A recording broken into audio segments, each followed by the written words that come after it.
오늘 영적 제사장의 기능이라는 제목으로 말씀을 전합니다. 지난주 말씀 속에서 하나님께서 인간의 모습으로 아브라함을 찾아왔잖아요. 하나님이 찾아온 건 특별한 거예요. 아주 특별한 겁니다. 그리고 목적이 분명합니다.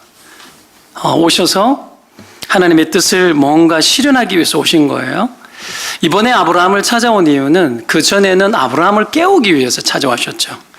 이번에 아브라함을 찾아온 이유는 사라가 잠자고 있는 거예요. 아브라함이 깨어났는데 사라가 안 깨어나는 거죠. 그래서 잠자는 사라를 깨우기 위해 가지고 찾아오셨어요. 늙은 사라는 자기에게 아들이 있을 것이라는 이야기를 믿지를 못했습니다. 그래서 속으로 내같이 늙은 것이 어떻게 가능하겠냐고 푸념하고 체념했죠. 그리고 속으로 웃었다고 해요. 아무리 겉으로 괜찮은 척해도 하나님 우리 속을 속속들이 다 아시죠. 체념하고 사는 거 원치 않아요. 그냥 나는 여기까지야. 나 자신의 내가 스스로 파는 수렁에 빠져서 자아에 잠식되어 있는 거 원치 않으세요. 거기에서 깨우기를 원하셨죠. 그래서 사라의 잠도 하나님 깨우셨습니다. 그러고 난 이후에 아브라함을 찾아온 또 다른 목적이 오늘 나오죠. 그건 소돔과 고모라가 심각한 상태에 빠져 있다는 것을 알려주기 위해 가지고 오신 거예요. 야, 큰일 났어. 소돔과 고모라가 망하기 직전이야. 지금 그거를 알려주시기 위해서 오신 겁니다. 왜 아브라함에게 알려주신 거죠? 알아라고. 여러분, 알면 좋아요, 불편해요? 좋은 소식이면 좋은데 안 좋은 소식이잖아요. 알면 불편하고 힘들죠. 그런데도 하나님이 아브라함에게 알려줬어요. 왜 알려줬을까요? 아브라함의 영적 기능이 개입되도록 하려고. 이게 신자의 위치예요. 신자가 이 세상의 형편과 처지의 일들에 신자의 영적 기능이 개입되기를 하나님 원하세요. 그냥 편하게 살라고, 그냥 우리 잘 먹고 잘 살라고 하나님 그렇게 하지 않습니다.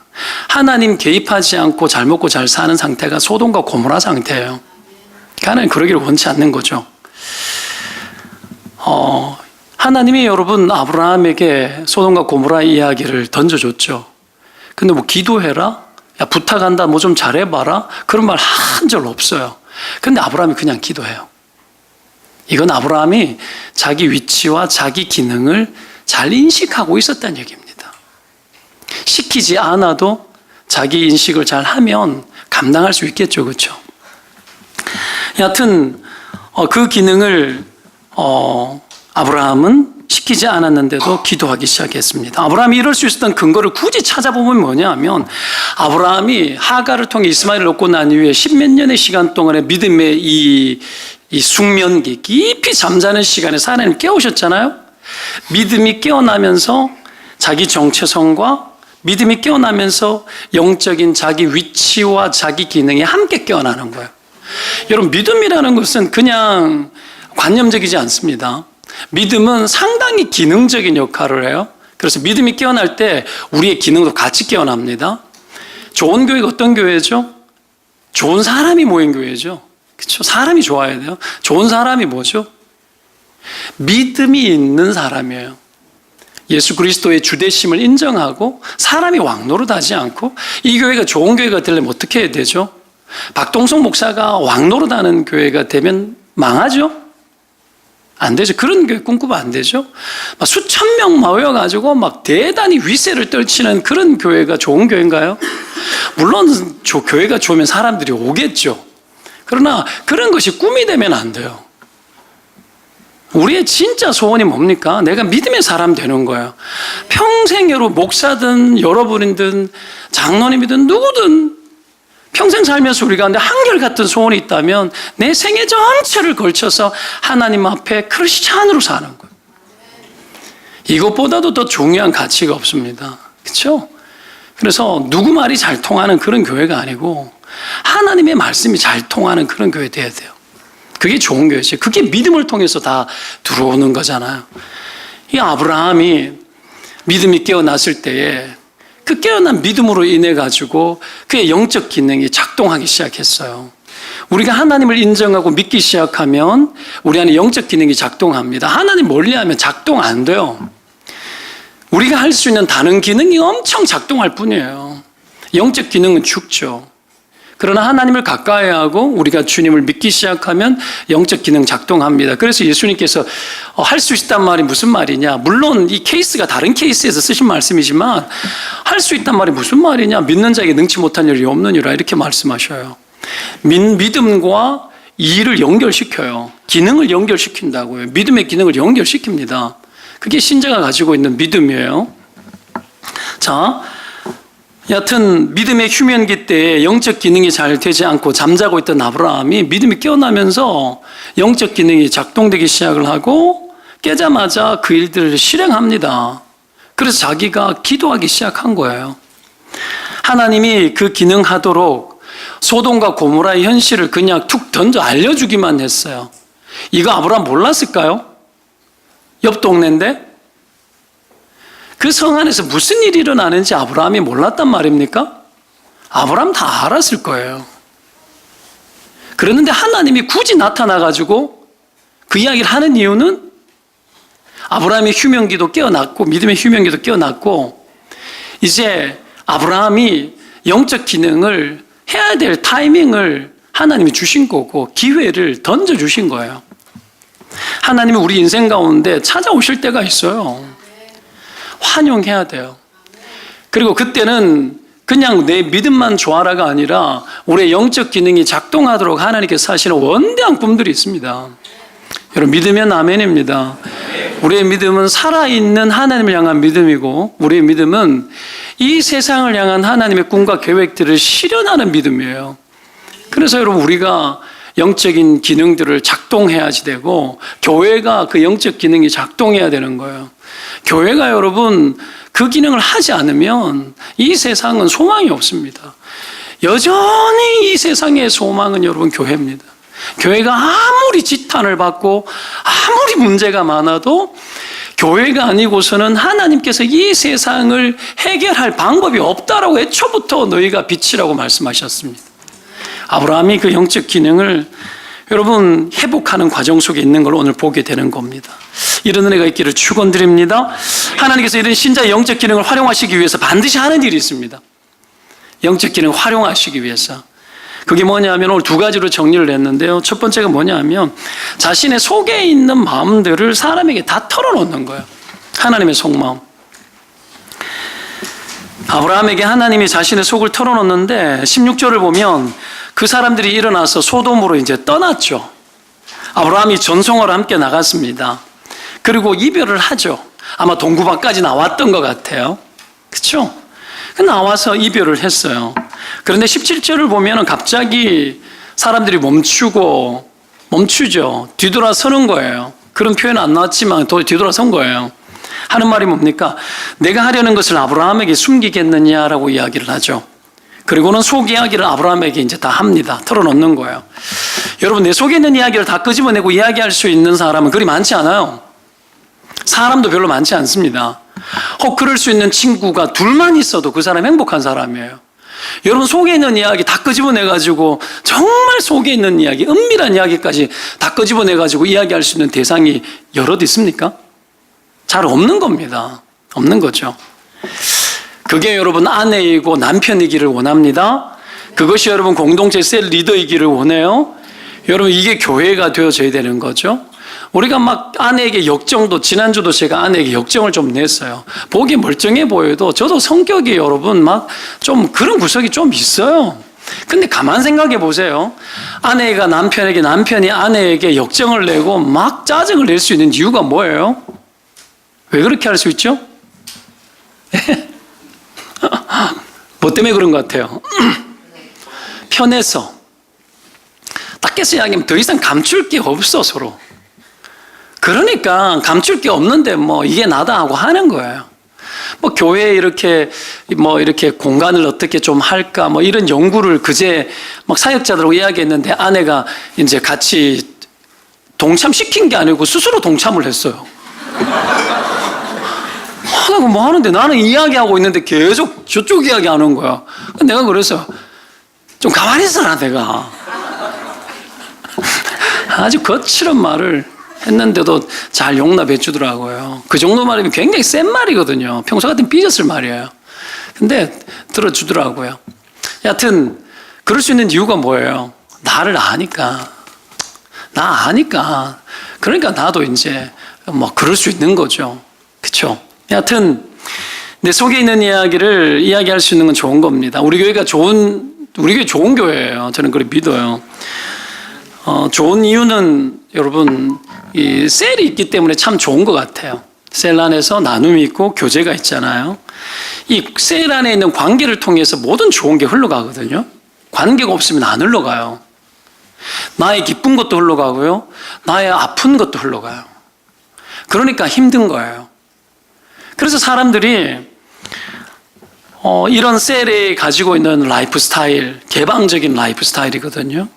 개방한다라는 건 누구든지 들어오라는 거예요. 다양한 사람들이 들어와서 품어질 수 있는 그런 공간이라는 거죠.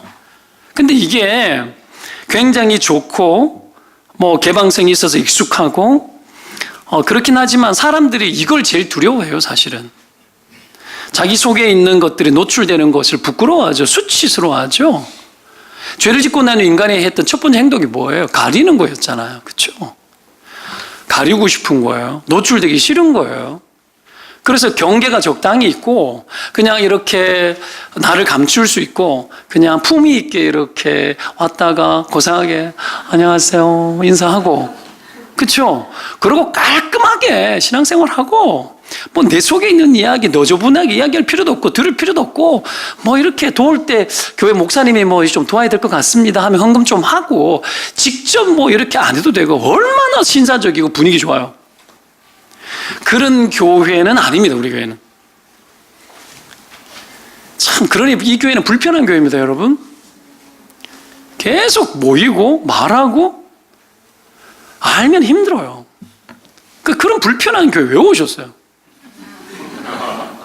안 불편한 교회 가면 되지. 그죠? 근데 좋은 게 있는 거예요. 이 속에. 그 속에 친밀함이 있고요. 그 나누면 나를 알아주는, 그 나를 위해 기도해주는, 내가 노출해도 그래도 받아주는 그런 교회라는 거예요. 물론 우리도 한계는 있어요.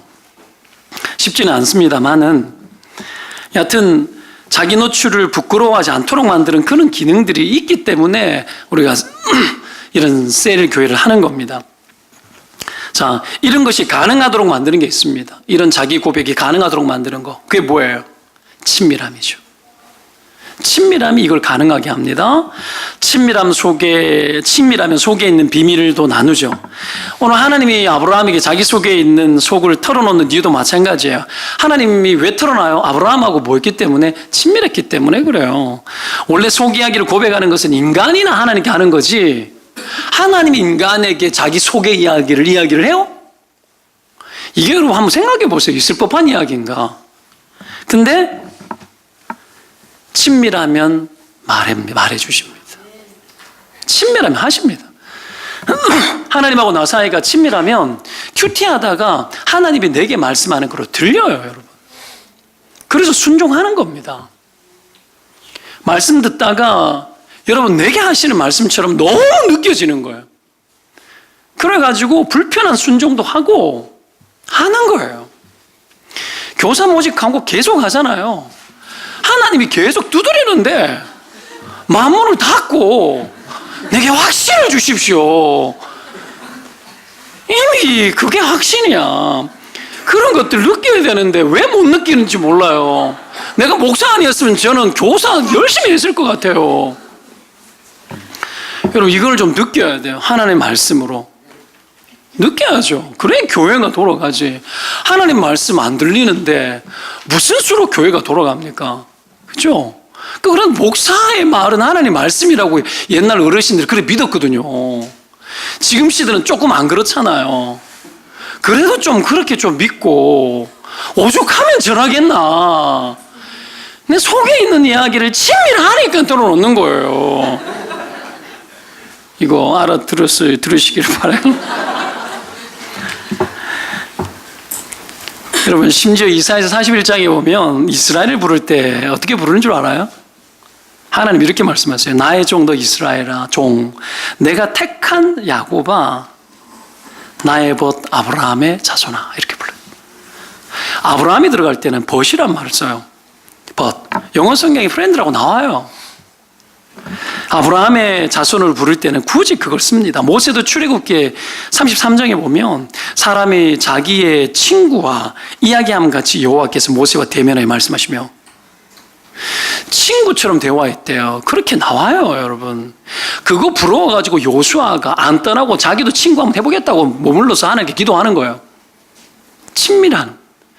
여러분, 친밀함, 하나님과의 그 친밀함은 그 어떤 것과도 바꿀 수 없어요. 1억 만금으로 못 바꿉니다. 여러분, 그것이 하나님이 우리에게 원하는 거죠. 예수님도 요한복음 15장에 보면 이제부터는 너희를 종이라 하지 아니하리니 종은 주인이 하는 것을 무엇하지 못합니다? 알지 못합니다. 몰라. 너희를 친구라 하였노니 내가 아버지께 들은 것을 다 너희에게 알게 하였습니다. 하나님 우리를 친구 삼으시고요. 그리고 하나님의 속마음을 우리 가운데 다 알게 해주셔요. 아멘. 그것을 우리의 친밀함을 기초로 해서 말씀하십니다. 아무 친구한테 내 속에 있는 이야기 하면은 그거는 거의 정신적으로 문제 있는 사람이죠. 그렇죠? 그냥 아무 누구 얘기든지 그거 이상한 거예요. 여러분, 처음 만났는데 속에 있는 얘기 온갖 얘기 다 하는 사람은 정서적으로 건강하지 못한 거예요. 건강한 경계가 없는 거예요. 가끔 그런 사람 우리 볼 수 있잖아요. 그렇죠? 약한 점이 있는 거예요. 그렇다고 해서 이상한 취급하면 안 돼요. 또 받아줘야 되고 또 받아줘야 되는 거예요. 그렇죠? 막 뿌리면 안 되고 이렇게 힘든 거죠. 친밀함이 있으면 그것을 통해서 하나님 말씀하시거든요. 이 벗이라는 단어가 오합이라는 히브리어 단어인데요. 거의 대부분이 인간이 인간을 정말 온 마음을 다해 정성을 다해 사랑할 때 쓰는 표현이에요. 그리고 인간이 하나님을 향해서 온 마음을 다하고 사랑할 때 쓰는 표현이에요. 누가 쓰는 표현이에요? 인간이 쓰는 표현이에요. 인간이. 근데 하나님이 그 표현을 그대로 가지고 와가지고 아브라함에게 쓴 거예요. 뭐 하고 싶다는 얘기예요? 내가 얼마나 너를 친구처럼 생각하는지 느끼도록 해주고 싶다는 거예요. 아브라함 입장에서는 어떤 거예요? 아브라함도 하나님이 친구처럼 느껴지도록 하는 단어예요. 그래서 이 단어를 쓴 겁니다. 그래서 여러분, 둘이 못할 말이 없게 하는 거죠. 이런 친밀함보다 오히려 하나님이 우리는 어색하고 멀게 느껴질 때가 사실은 더 많아요. 그러나 보세요. 아브라함도 하나님을 만난 24년 동안에 24년 됐거든요. 항상 이렇게 친밀했느냐? 아니요. 아브라함의 믿음 초기에는 하나님에 대해서 너무 깜짝깜짝 놀라는 시기였어요. 죄를 짓고 아내를 루이라 속이고 애굽 갔는데 애굽이 바로 왕을 막 혼내버리니까 도대체 나를 불렀는 하나님이 어떤 하나님인지 정신을 못 차릴 지경인 거예요. 하나님을 배우는 과정들이 있었어요. 모르고 친밀해집니까? 알고 친밀해지지? 그래서 너희는 힘써 여호와를 알라 했던 겁니다. 그것이 믿음이 되고 그 믿음이 깊이 들어갈 때 친밀해지는 거예요. 아브라함의 믿음의 초기는 그랬어요. 어색한 하나님과의 조우가 있었죠. 그렇지만 깜짝깜짝 놀랐고, 그리고 하나님은 정말 믿을 만한 분이구나라는 것을 알아가기 시작하죠. 그 이후에 여러분, 믿음의 냉각기가 갑자기 들어왔죠. 계속 잘 나가면 좋은데 믿음의 냉각기가 들어와서 잠자버리는 거예요. 우리 인생도 별반 차이 없어요. 잠잘 때 있습니다. 그냥 계속 잠자고 계속 수면 상태에서 안 깨어나는 거예요. 이대로 조사오니 그렇게 가는 경우가 얼마나 많이 있습니까? 그러다가 여러분, 언제 아브라함에게 이 친밀감이 다시 회복됩니까? 하나님이 그를 깨우고 잠에서 깨웁니다. 다시 언약하시고, 그래서 할례를 행하고 하나님의 사람으로 확 거듭나고, 그러고 나니 얼마 이후에 하나님이 인간의 모습으로, 지난주 말씀 나눴지만 인간의 모습으로 찾아왔을 그때에 극진히 환대하고 대접하고, 그 속에서 여러분 오랫동안 교제하고 싶었어요. 엄청난 먹을 걸 준비하고 송아지를 잡아서 길게 교제하고 싶은 거예요. 좋은 분위기에서. 거기에서 여러분 교제가 더 깊어집니다. 친밀해지기 시작합니다. 여러분 때문에 우리가 하나님을 만나는 현장인 예배의 자리를 귀히 여겨야 됩니다. 주일날에 가정예배 드려야 된다고 했지 않습니까? 가정예배를 귀히 여겨야 합니다. 큐티 생활하고 셀 모임을 하는 셀 예배와 이런 만남들에 대해서 우리가 귀히 여기는 마음이 필요합니다. 그 교제를 통해서 여러분, 하나님과의 그 교제를 통해서 친밀함이 만들어지고 그때 하나님 말씀을 주시고 속에 있는 것을 숨기지 않고 우리에게 전해주시는 거죠. 우리가 사람과 친밀해지기 위해서도 밥 먹어야 되잖아요. 그렇죠? 성경적인 거예요. 초대교회도 만나서 떡을 떼고 먹고 마셨잖아요. 우리 이 사모님들, 교회 목사님 사모님, 저희 사모, 그리고 간사님들 같이 셀 모임 하거든요. 그 모임을 얼마 전에 할 때 저희 집에서 몇 주 전에 했었는데 그때 뭘 했냐면 삼겹살 파티를 했어요. 삼겹살 파티를 할 때에 우리도 불러달라고 그래가지고는 어떻게 하면 사역자들도 같이 다 끼워가지고 삼겹살 파티를 했어요. 분위기 얼마나 좋아요. 대낮부터 삼겹살 집에 연기 가득 이틀 동안 돼지 냄새가 빠지질 않아가지고 촛불을 있는 대로 피우고 진짜. 그러나 그 분위기 어떻습니까? 돼지고기 너무 맛있다고 그러면서 우리가 막 미친 듯이 먹었어요. 여러분, 너무 좋은 분위기 아닙니까? 그러니 다른 사모님들도 뭐 과하게 하는 것이 아니라 메뉴 하나, 이슈가 되는 메뉴 하나 딱 설정하고 나머지는 대충, 혹 그것이 나의 실력이 아닐지라도 코스트코의 실력일지라도 맛있으면 의심해야 되죠. 맛있으면 젊은 사람들이 맛있게 하면 의심해야 되는 거예요. 그럼 거의 지 실력 아니야.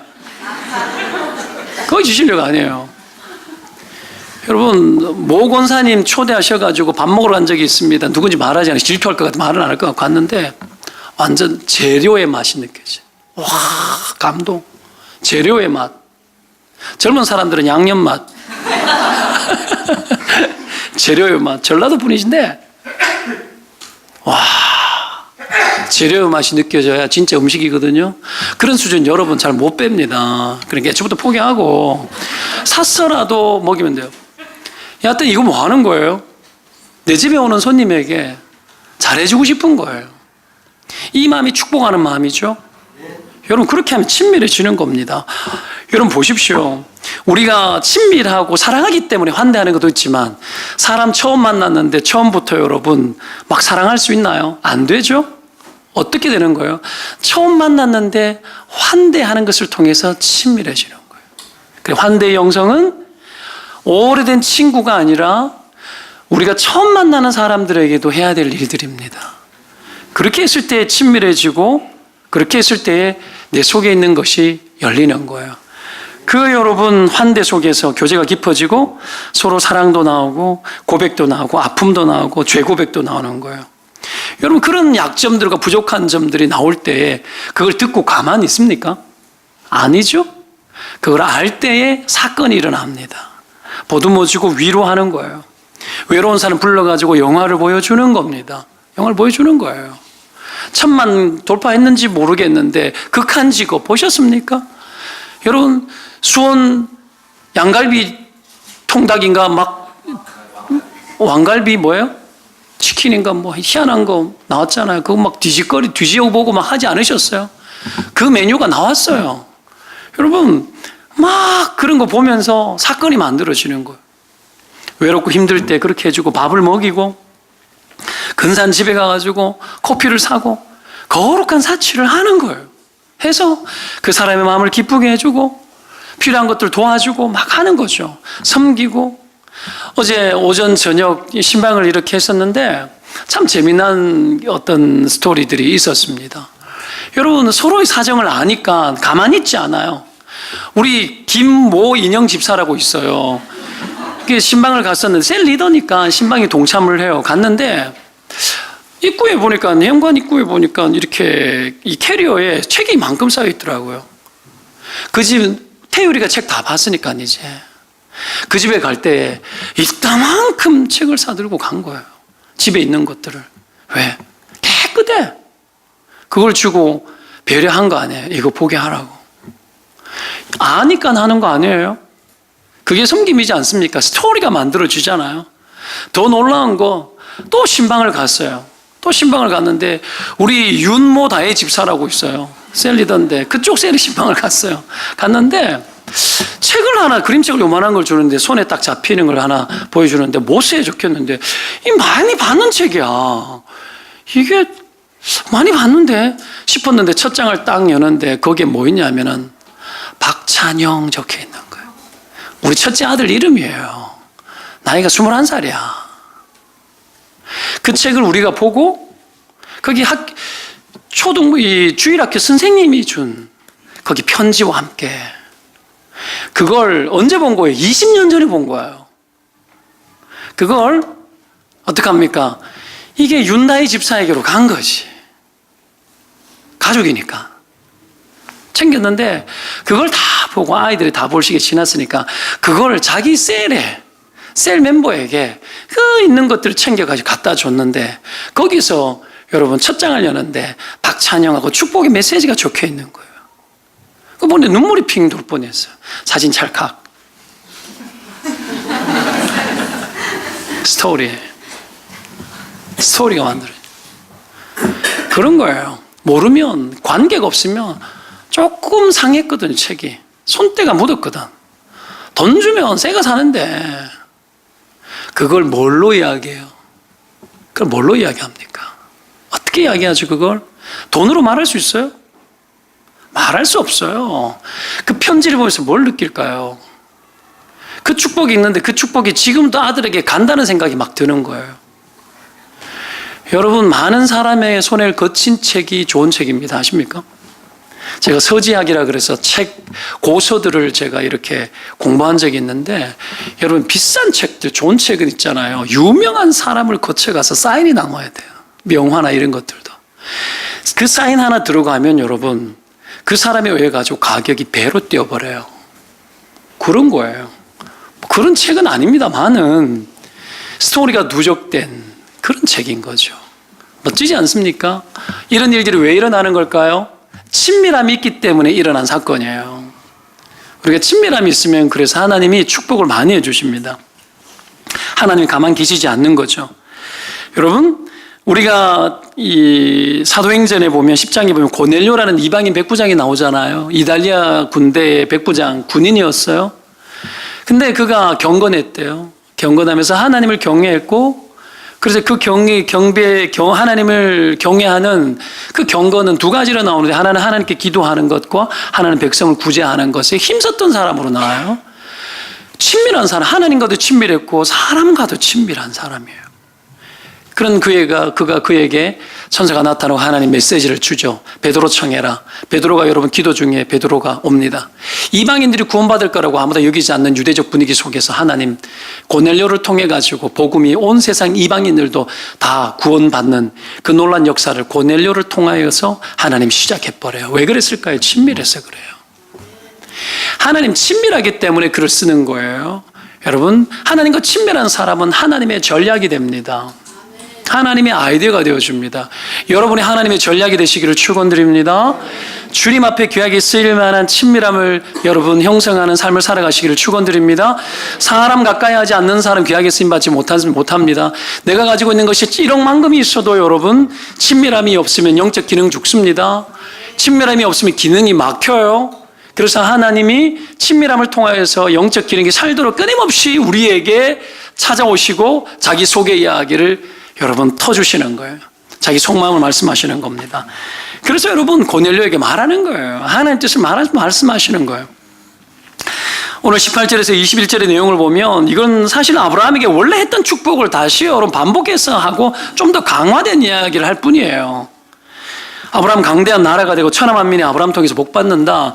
너와 네 후손을 통해 가지고 여호와의 도를 행하고 의와 공도를 지켜 행하게 하려 합니다. 세상을 바르게 잡는 그 일들을 할 거야. 이건 여러분 아브라함을 부를 때 근본적으로 아브라함에게 늘 하셨던 약속이에요. 조금 더 표현이 다르고 조금 더 강화됐을 뿐인데, 근데 여러분 다른 게 있습니다. 그게 뭡니까? 이건 여러분 앞에 했던 이 약속은 아브라함의 기능에 대한 말이거든요. 아브라함 너를 이렇게 쓸 거라는 거예요. 근데 오늘 다른 게 뭐예요? 소돔과 고모라의 형편을 말해주는 거예요. 말해주는 거예요. 이건 좀 다른 차원입니다. 왜요? 이제 기능해라는 거예요. 그래서 여러분 우리가 19절 뒷부분에 보면 나 여호와가 아브라함에게 대하여 말한 일을 이루려 함이라. 뭔가를 이루려고 하는 거 이제. 아브라함의 원래의 기능을 이제는 실현하고 이루기를 원하시는 분이신 거죠. 하나님이 여러분 우리를 부르실 때 그냥 불러서 눌러 앉아서 예수 믿고 천국 보내려고 부른 게 아니에요. 우리를 부를 뿐 아니라 우리에게 맡긴 그 기능을 실천하고 실행할 수 있도록 하기 위해서 우리를 부르셨어요. 그래서 가르쳐 주는 거예요. 그래서 하나님과의 친밀한 교제가 그렇게 중요한 거고 세상 앞에 하나님의 사람들이 서는 것이 그렇게 중요한 겁니다. 그 기능이 실현되어야 되기 때문에. 그래서 보십시오. 아브라함에게 여러분 기도하라고 했나요? 안 했죠. 아브라함에게 야 부탁한다. 제발 부탁인데 야 네가 좀 이렇게 해줄래? 부탁 안 해요. 소돔과 고모라가 이렇다. 나 지금 확인하러 간다. 그냥 끝났는데 아브라함 여호와 앞에서 딱 붙들고 바지자랑이가 있는지는 모르겠지만 그 붙들고 바로 기도하기 시작하는 거예요. 아브라함이. 하나님이 원하는 게 이런 겁니다. 영적인 형편과 영적인 현실과 형편을 보면서 부탁하지 않았어요. 부탁하지 않았는데도 영적 제사장의 기능을 여러분 실행하는 사람이 되기를 원하는 게 하나님 마음이에요. 목사가 구체적으로 교사해라 안 해도 내 마음 알고 알아서 하는 게 영적 기능이라고요. 영적 제사장의 기능은 그런 거라고요, 여러분. 이거는 하나님이 우리에게 부여한 고유한 기능이에요. 꼭 뭐 교사 꼭 이런 건 아니어도 하나님이 여러분 그 기능 살리기를 원하는 거예요. 그냥 말만 툭 던졌는데 알아서 하잖아요. 평소에 소돔과 고모라의 꼴이 어떤 꼴인지 너무 잘 아니까 아브라함이 봐도 망할 지경이거든요. 아브라함 하나님이 안 가르쳐줘도 저것들 가만두면 폭삭 망하겠다 싶은 상태만큼 온 걸 아브라함 알고 있었거든요. 근데 확인하러 가보려고. 이 말은 뭐예요? 끝이 왔다 이 말이에요. 아브라함이 그거 아니까 붙들고 늘어지는 거예요. 말 안 하는데도 하는 거예요. 말해야 합니까? 이게 여자들이 잘 쓰는 표현이잖아요. 그래서 여자들은 하나님을 너무 닮았어요. 말해야 알아? 맨날 그러면서 왜 안 해? 하나님은 왜 몰라? 말 안 해도 알아야지. 말 안 해도 심정이 통하는 사람. 하나님이 여러분 우리의 심정이 그러하기를 원합니다. 말 구체적으로 비주얼 고주얼하지 않아도 여러분 하나님이 슬쩍 던지기만 해도 알아차리고 움직였던 아브라함. 그래서 아브라함이 친구인 거예요. 진짜 친한 친구는 요즘 힘들지 알아서 챙기거든요. 그러니까 아브라함도 하나님의 일을 알아서 챙기기를 원했던 겁니다. 근데 이게 친밀함을 부담스러워하죠. 섬겨야 되니까. 적당히 경계가 편하죠. 그러면 기능 다 죽어요. 편리는 하지만 기능은 죽습니다. 그러나 주님과 친밀하게 지내면 불편은 할지라도 내 영적 기능이 다 살아납니다. 이거 끝까지 보는 자들이 되시기를 주의 이름으로 축원드립니다. 이게 여러분 신자의 모습이에요. 이거 찾아야 됩니다. 두 번째로 하나님이 영적 기능을 활용하시기 위해서 하시는 게 있습니다. 그게 뭐냐면 우리에게 마지막까지 기회를 줘보는 거예요. 끝까지 기회를 주시는 거예요. 끝까지. 본문 20절 21절 보면 소돔과 고모라 형편을 아주 심각하게 이야기를 해주잖아요. 부르짖음이 크고 죄악이 심히 무겁다 합니다. 죄는 조용하지 않아요, 여러분. 부르짖음이 있어요, 죄는. 그죠? 비명소리가 막 들려요. 소돔과 고모라 비명소리가 너무 많았어요. 가인이 아벨을 죽일 때 네 동생 아벨의 핏소리가 땅에서부터 호소한다고 이야기하잖아요. 여러분 죄가 있는 곳에 비명이 있습니다. 사람 너무 많이 괴롭히면 안 돼요. 곳곳에서 비명이 들려요. 그 비명소리를 하나님 기억해요. 여러분 하나님이 그걸 다 알고 있다고요. 출애굽할 때도 여러분 가혹한 노예 제도로 인해서 이스라엘 백성들이 너무 고통당했잖아요. 그때 부르짖잖아요. 비명을 부르짖을 때 하나님 그 소리 듣고 400년 이전에 아브라함과 했던 약속을 기억하시고 다시 구원하기 시작합니다. 하나님 기억하시고. 그런데 재미난 것은 여러분 하나님이 확 쓸어버리면 될 텐데 21절을 보십시오. 21절 한번 읽어보겠습니다. 내가 시작.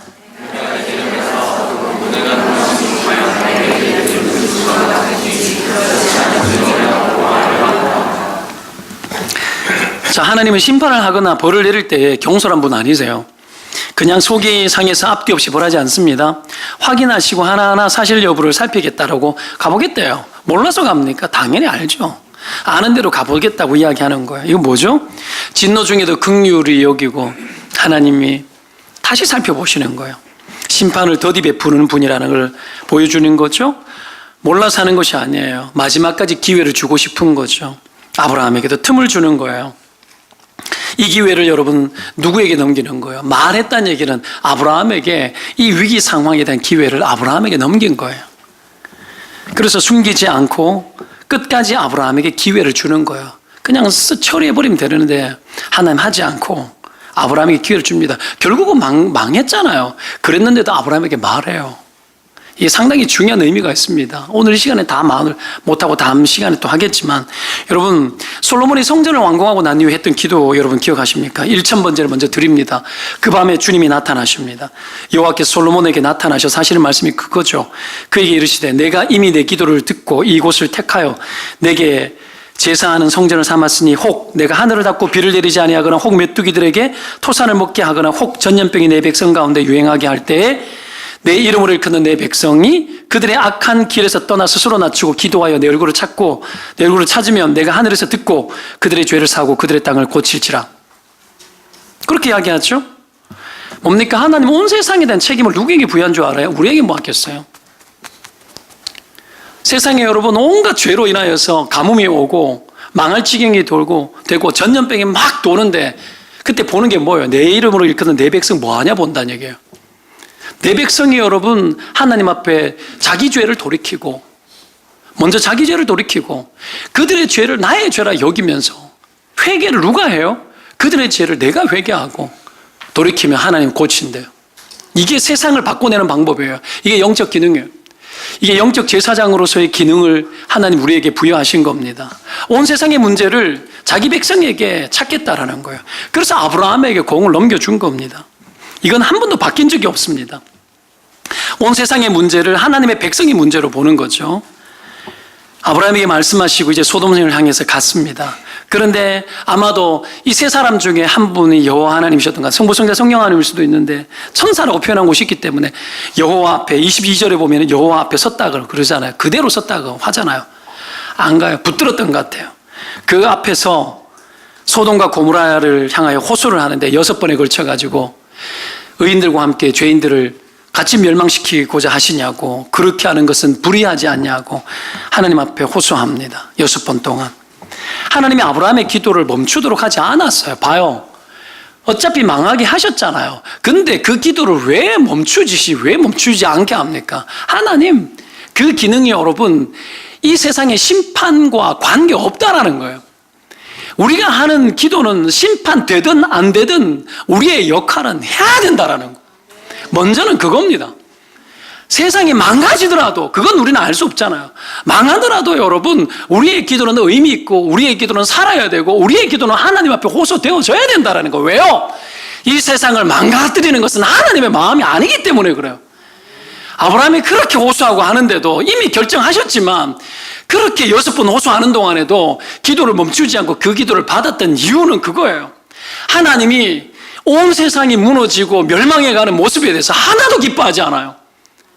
아브라함이 그렇게 호소하면서 멸망시킬 수밖에 없는 상태이지만 멸망시키고 싶어하지 않는 그 하나님의 마음을 아브라함이 품고 하나님의 그 생각을 알고 그렇게 호소하는 것은 신자의 마땅한 기능이기 때문에 그래요. 이 기능이 죽으면 안 돼요. 우리는 효과를 따집니다. 우리는 효력을 따져요. 우리는 대가를 투자한 만큼 결과를 따집니다. 너무나 자본주의 시대에 익숙해져 있습니다. 영적인 세계도 마찬가지예요. 기도 한 번 하면 내게 어떤 효과가 있기를 원해요. 내가 뭔가를 했을 때 내게 이득이 있기를 원해요. 하나님 그거 원치 않습니다. 여러분, 영적인 기능, 영적 제사장의 기능이 무슨 여러분 효과를 봅니까? 애초부터 이 기도가 아브라함 자기에게 무슨 이득이 있단 말입니까? 아무런 이득이 없습니다. 생각해 보시기 바랍니다. 여러분, 이렇게 호소하고 기도하는 거, 하나님 앞 기도하는 거 낯뜨거운 기도예요. 부끄러운 기도라고요. 수치스러운 기도예요. 멸망받아 마땅한 사람들을 붙들고 기도하는 거, 여러분 그 기도가 정상적인 기도입니까? 망하기로 이미 결정 다 하고도 남은 그 동네 사람들을 위해 가지고 호소한다라는 것이 얼마나 부끄러운 일입니까? 부모가 자식이 사고를 많이 쳐서 한 번 치고 두 번 치고 세 번 치고 가가지고 수치를 무릅쓰고 제가 잘못했다고 미안하다고 용서해달라고, 여러분 수치를 무릅쓰고 하는 기도예요. 이게 누구 기도입니까? 예수님의 기도입니다. 예수님 십자가에서 벌거벗겨지셔서 대신 짊어지고 온 인류의 죄를 자기가 다 가져가시고 거기에서 멸망받아 우리가 받을 진노와 우리가 받을 저주를 몸소 짊어지고 다 받아내셨잖아요. 아브라함이 그 수치를 짊어지는 기도를 한 거예요. 이사야서 말씀에 여러분 이런 말씀이 있습니다. 59장에 19, 16절에 보면 세상의 죄와 죄가 가다가 공의가 다 사라짐에도 불구하고 이렇게 말합니다. 중재자가 없음을 이상히 여겼다고 나옵니다. 이스라엘이 쫄딱 망할 지경이었는데 아무도 진노를 막아서는 사람이 없는 거예요. 이상하다라는 거예요. 여러분 우리가 이상하지 않습니까 혹시? 영적 기능이 죽은 시대, 영적 기능이 죽는 교회, 영적 기능이 죽은 신자, 그건 여러분 하나님 이상하게 생각하는 거예요. 세상이 비명을 지르고 있는데 비판하고 비난만 하고 있어요. 효력만 따지고 있어요. 하나님이 우리의 효과, 효력에 여러분 들어오시는 분이십니까? 하나님은 말씀 한마디로 천지를 지으신 분이세요. 그런 하나님 앞에 나아가 중재자가 되는 거예요. 그런 하나님 앞에 나아가 수치를 뒤집어 쓰고 하나님께 호소하는 거예요. 이게 신자의 영적인 기능입니다. 때로는 효력이 우리 원대로 되지 않을 수도 있습니다. 그러나 하나님은 어떻게 합니까? 구해야 하리라고 말씀하십니다. 사랑하는 여러분, 우리가 하나님 앞에서 어떤 기능을 가지고 있는지를 기억하십시다. 수많은 세상의 문제, 그리스도인의 최고의 사회 참여는, 이 세상의 일에 개입하는 최고의 참여는 하나님 앞에 나아가 호소하는 겁니다. 수많은 사람들이 욕구를 가지고 운동을 통해서 이 세상을 바꿔낼 수 있다고 여깁니다. 물론 그 기능이 다 쓰여져야 합니다. 그러나 내 이름을 일컫는 내 백성이, 이 세상의 심각한 문제들은 내 이름을 일컫는 내 백성의 몫입니다. 그 세상의 수치를 짊어지고 뒤집어 쓰고 주님 앞에 나아가서 6번, 7번 부끄러운 수치를 무릅쓴 기도를 하면서까지 여러분 영적 기능을 하는 것이 하나님이 자기 백성 신자를 통해서 지금도 요청하고 있는 하나님의 바람입니다. 저와 여러분 그 부르신 가운데 들어가는 은혜가 있기를 축원드립니다. 기도합시다.